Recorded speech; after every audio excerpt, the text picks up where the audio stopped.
तो friends welcome back. देखिए question, for a harmonic oscillator the graph between momentum p and displacement x would come out as.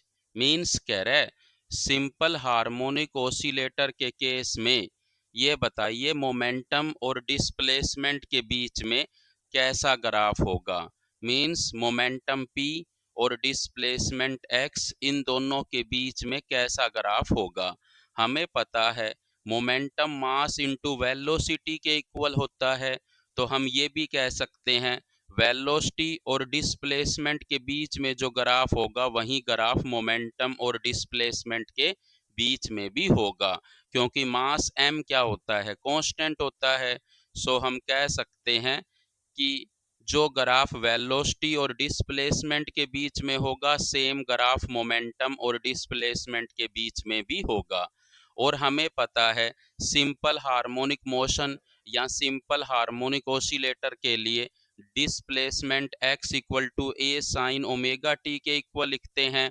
तो यहाँ से velocity जो है वो dx बाई dt के इक्वल होती है, जो कितनी आएगी a omega cos omega T. So यहाँ से हम क्या लिख सकते हैं, sine omega T equal to X by A, और यहाँ से क्या लिख सकते हैं cos omega T equal to V by A omega.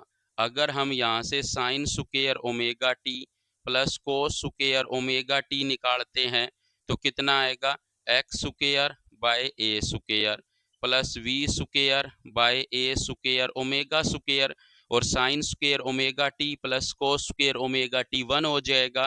तो यहाँ से ये इक्वेशन बन जाएगी x square by A square plus we square by A square omega square equal to 1। और हमें पता है x square by something plus y square by something equal to अगर 1 हो तो ये जो इक्वेशन है ये इलिप्स की होती है।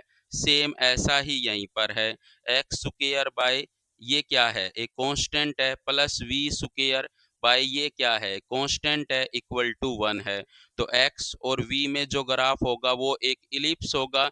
जैसे यहाँ पर x और y के बीच में जो ग्राफ है वो इलिप्स होता है, वैसे यहाँ पर x और v के बीच में ग्राफ भी क्या होगा, एक इलिप्स ही होगा। तो डी इस क्वेश्चन का क्या होगा, राइट आंसर होगा। क्योंकि हमें क्या करना होता है, टाइम को यहाँ से हटाना है, एक्स और वी के बीच में रिलेशन लेके आनी है, वो हम ले आए। ये जो इक्वेशन है ये इलिप्स की होती है, इसलिए इसका आंसर क्या आएगा, डी इसका राइट आंसर होगा।